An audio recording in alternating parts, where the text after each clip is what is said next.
Morning, everybody. She's still trying to kick at the baby every once in a while, but she's doing a lot better. This is what, day 4? Anyways, minus friggin' 48 here this morning with the wind chill. Nothing's froze up, thank God. Something I want to say about this little girl. So this calf, we bought it. And the reason I'm saying this is to clarify, because there was a guy that made a comment, oh, that baby's, I had my short where it was called Backseat Driver. And he made the comment saying that the calf was way too skinny. It needed lots of grub from mom. And that it needed to be wormed. You needed to deworm the calf. Well, we bought this calf. When we bought it, the calf was born on the 15th, the morning of the 15th. It's a twin. It's a heifer. It's a mixed set of twins. So what I mean by mixed set, there was a heifer and a bull. Anyways, calf was born on the 15th of January. The cow lost her calf the night of the 15th, and I got the calf on the 16th. So literally like that on the 16th, the next day, on the, what was it, 1 o'clock in the afternoon or 2 o'clock in the afternoon. So, in my estimation, 1, the calf does not need to be dewormed. It's not full of worms, not at a day old. 2, it's a day old. All calves look a little bit thin at a day old. So whoever this person is, I can't remember his name, pull your head out of your ass. The calf is on new mum and the calf is doing fine. So, and the reason that the people sold it, because beef cows generally will raise one calf really good, but they don't necessarily raise 2 calves that good. So what lots of guys will do is pull one of the calves off and just sell it, just like they did with this situation. Lila, come on now. Hey. So yeah, I just want to state that out. Whoever made the comments, in my estimation, doesn't know shit about cattle, and they're trying to be a keyboard warrior, so to speak. Anywho, I'm going to let you guys go. It's cold. My hand is getting cold already, even though I'm in the barn.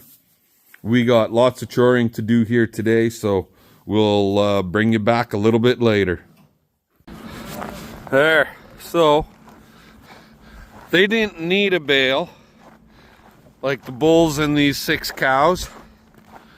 They didn't need a hay bale because they had this one in corral 2, but I've been bedding them down in corral 3.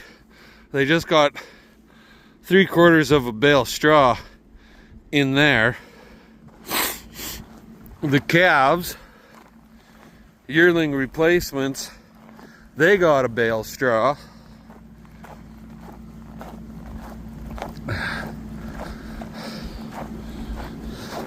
In there, and I got roughly 3/4 of a bale straw, and I'm going to give it to our second time calving heifers that are outside.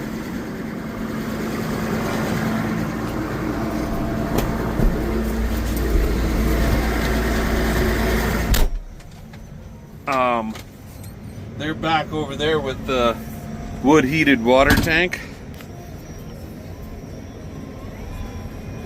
She's not warming up very goddamn much. Excuse me. And I don't know why, but Big Blue here, when we were shredding straw out for the bulls, he just kind of lost power and idled right down to 1350, 1400 RPM. It was like he went into a limp mode, but everything's been deleted on the bugger. So I couldn't get no power out of him, not at 1300 RPM or 1400 RPM. So took it to the shop. I was thinking, well, maybe, just maybe, the fuel line was starting to freeze up, gel up. I took him to the shop and I threw some anti-gel in the fuel tank. I thought I had some of this 911 stuff, but I'm all out, for frig's sakes. I guess when we go to the city next, I'll have to get some. But just the same, it says 4 ounces for every 50 gallons. I put like 7 ounces in it, and it's a 60-gallon tank. So I put almost double. That way, if there is a little bit of gelling that's starting to happen, it'll work its way through, maybe help chew it out a little better.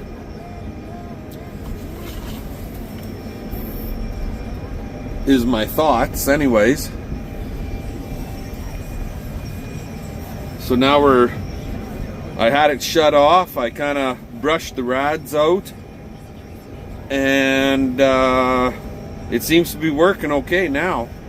We'll see as the rest of the day progresses. So I'll get in here and I'll put some straw down for these girls, and we'll talk to you guys after. Alrighty guys, well, cows are all fed and the tractor seems to be working fine now. So I don't know if it was a slightly clogged up air, or was it that the anti-gel is getting through. But yep, got another dead one. Another dead deer. There ain't much left of him, just to hide.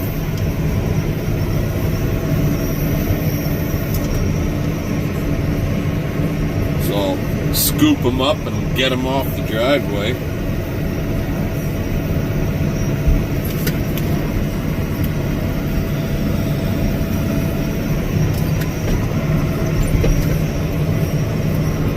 He didn't go very far from the kill zone. I noticed it when I came out here. It was like, oh crap. Actually, before I even got out here, when I was going around the yard, I noticed the ravens way out here. And I figured, yeah, that the way the ravens are, that'll be another dead animal. And my biggest fear was that it was one of our cows, but it's not a cow. And you can see that there. They that's where they took them down. Anyway, I'll get turned around here and I'll get rid of this carcass, and that'll be it more or less until this afternoon. I'll bring another 2 bales out this afternoon. That way I don't have to worry about feeding these girls tomorrow morning. Because tomorrow we're supposed to be tub grinding. So, okay, we'll talk to y'all later. Alrighty guys, what the hell are you doing now, BP? Well, we ain't got no bale processor on. And I'm moving more bales. Getting prepared for tomorrow. Mocha dog is grabbing mice from under the bales.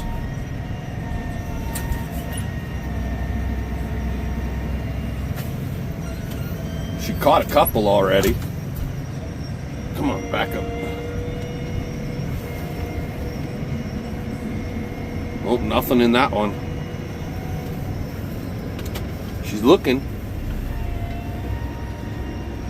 But if there was one there, it might have got away. Anyways, so when we were grinding our feed, it always, at the bottom, we just make one big wide long row of cut feed. And it always ends up being like approximately 20-30 feet wide. at the bottom. But because of our deer situation and the way they were starting to dig into the cut feed pile, I'm going to try making like a bunker, feed bunker with bales. So in this situation, instead of the cut feed being 20 feet wide at the bottom, I'm going to have it rigged up. Bales are 5.5 feet, so 5, 10, 15, we're almost 20 feet. So 15, 16, 17, we're about 17 and a half feet wide inside the bunker. I've never done this before. I don't know. I could always make it one more bale wider. Make it 20 feet wide. And then we grind until the pile gets to the top edge of the bales. And once it hits that point, then pull ahead a little bit. It's kind of like a silage bunker. The only difference is we won't be packing it like silage.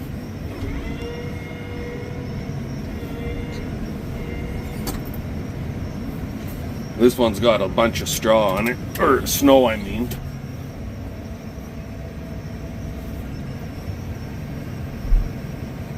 That'll knock some of the snow off.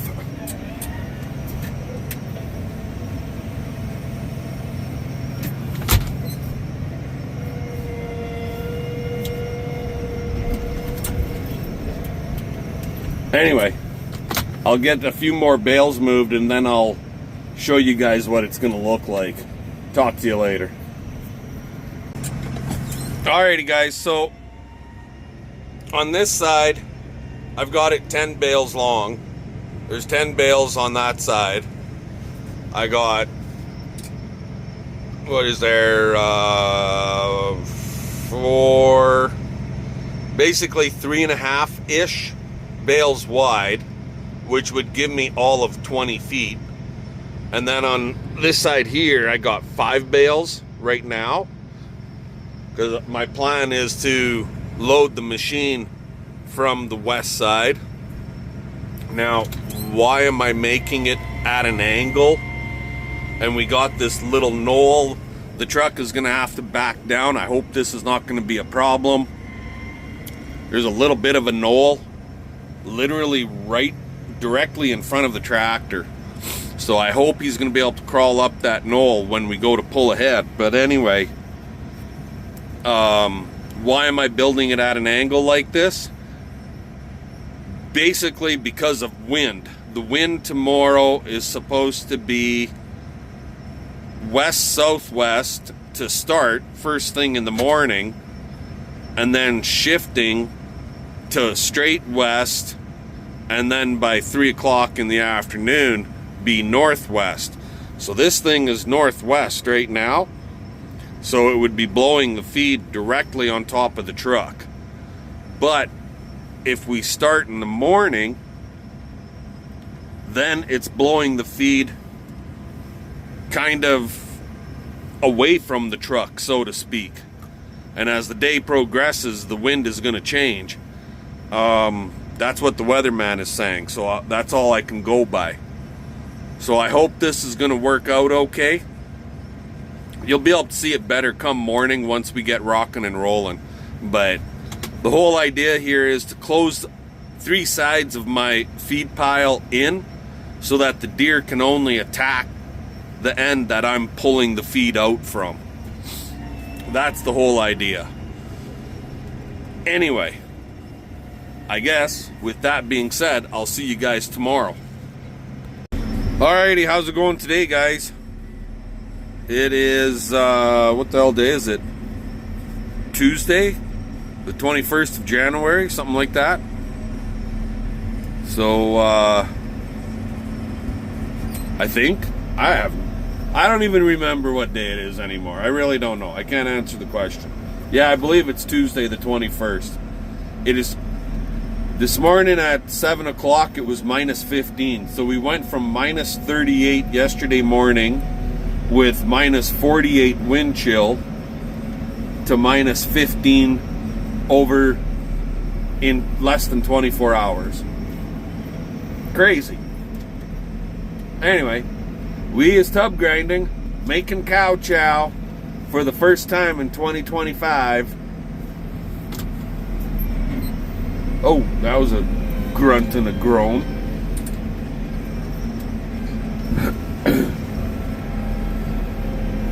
So we're gonna find out if my idea of a bunker for the cut feed is gonna work or not. I'm hoping it's gonna work. We'll see as time goes on. Anyway, I'm gonna get settled into moving more bales here, and I'll bring you guys, I'll come back and talk to you guys a little bit later. Yeah, you see out there?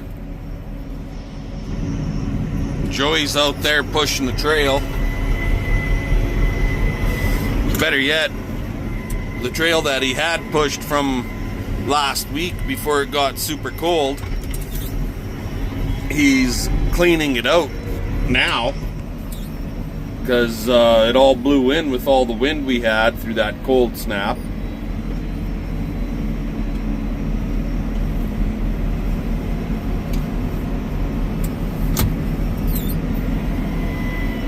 And the wind is a little stronger than it's supposed to be. It's blowing my pile a little bit. Not bad, but a little. I don't know how well this bunker of mine's gonna work. Only time will tell for sure on that one, but we'll give her a try.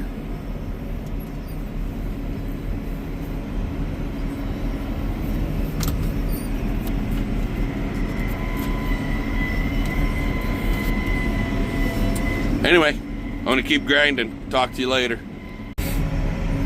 Here's something before you see that. For whatever reason, there's blood here. Right there. Did another deer get killed by a coyote and they drug it off someplace? Last night? I don't know. But that's fresh blood. I guess we'll find out as time goes on. See if we can find a carcass or something somewhere, but right here close I don't see one. Alrighty guys, well, this turned into a shitty fucking day. So when the tractor's like this, like literally right in front of the tractor, in front of the bucket, I cannot see what's down there. If there's a small animal there, I'm not gonna see it. And when I say small animal, I mean size of a dog. In this case, Mocha dog.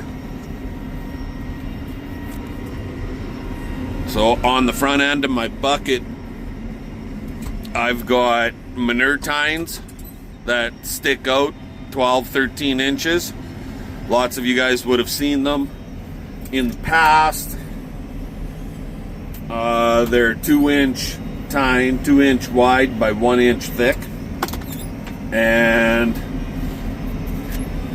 I went to grab a bale, and I'll show you where in a few minutes. Anyway, Mocha was right, she jumped down there thinking she was gonna catch a mouse, because that's what she likes to do, and I always try to watch for her. And I thought she jumped out, and apparently she never. And I caught her with one of those fucking manure tines and punched a hole right in her flank. A 2-inch friggin' diameter hole in her flank. So for anybody that doesn't know what her flank is, that would be the area right in front of her hip, that soft tissue area. So I got a feeling CP, Mocha ran to the house from those bales there. She ran to the house. It's roughly 100 yards. CP's checking her over right now, And I got a feeling CP's gonna be rushing her to the vet to get her stitched up. Hopefully that's all that's gonna be required, and there isn't a whole bunch of internal damage done. Because yeah, this sucks. Mocha Dog's been with me for 9 years, 8.5, 9 years, something like that. And she's been through hell, like losing her foot and so on and so forth when she got run over at 6 months of age. So she's been a heck of a dog. And anybody that comes here, everybody just loves Mocha Dog. So we'll see what CP comes up with here in a little while. Also, the wind has picked up on us, and as you can see, it's that fine chaff, the light stuff. It's really blowing it all over the fucking place. Anyway, I gotta load. Talk to you later. Alrighty, see how the snow is on both sides? So I was coming in here to grab a bale from this spot right here, and you cannot see if there's a dog down in there. And I caught her, unfortunately.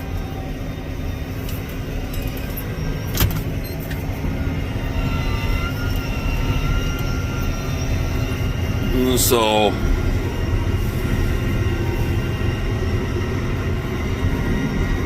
I think CP's taking her to the hospital. She's back that way. She's wagging her tail and she's walking and running around still. So that's a plus. That's a good sign. Anyway. Later, guys. Alrighty, guys. Well, I got a feeling that with all the hay that we're putting in here, along with second cut and the yellow feed oats and that older stuff that I had set out from last fall, with the barley, the yellow barley, and that grain that's in there. Zero straw outside of the yellow feed.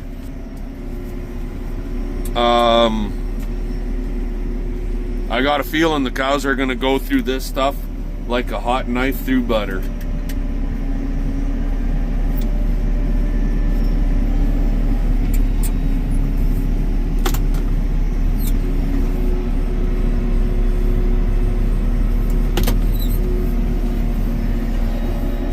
Anyways, yeah, it should be perfect timing to do this and this type of a mix for where they're at in their pregnancy levels.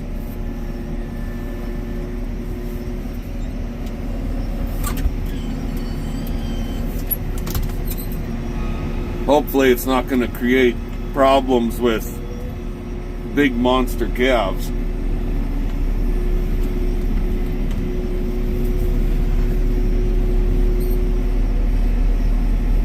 Now, as far as the stuff that's on the ground out that way, here in the hay yard, because we try to keep the hay yard fairly clean as far as snow load goes, I should be able to scrape it up quite easily. Anyway, with Mocha Dog, it's a 50-50 thing. We phoned the one vet and they said $3,000. I said, CP, I'm not paying $3,000. She's got another vet that she's going to go to now, and that's in Momart. And they'll stitch her up. They'll take a real good look at her and stitch her up. And we'll go from there. It's still, I told CP to tell them if they feel there's no way she's gonna make it, then to put her down. I hate to say that, but it's cold hard facts. And it's just something I'll have to live with. Mocha Dog's been yeah. it's hard to talk about it. Anyway, I'll let you guys go. We'll talk to you later. Alrighty guys, well, the last bale just got dropped in the machine. I got lots of cleanup to do here. I started already, you can see that. So basically, from that point, tip of my finger right there, back this way, we're scraping it up. And then also, well, I'll back drag this stuff, all of this. I'll back drag this up, get it in the pile. So yeah, it is currently, we started at 5 minutes to 9, and it is currently 8 minutes after 2. So what is that, 5 hours? Basically, will be, by the time he's done here, it'll be 5.5 hours. But not without its headaches. My guess is the hose actually broke when it was cold, and we weren't really using the front end loader much, and now it started leaking. So we're gonna have to get a hose for the tilt cylinder on the right side, and I still have no idea what's happening with old Mocha dogs. I have no idea, so time will tell. But our tub grinding for the winter of, I guess I could tighten these bales up, but our tub grinding for the winter of 24-25 is done. So, and I'm hoping that the bales around the sides here will help keep the deer out of my pile. I'm hoping. We'll see what happens. Anyway, with that, I'm gonna let you guys go. And fun. Let's get her done, and prayers for Mocha. Talk to you guys later.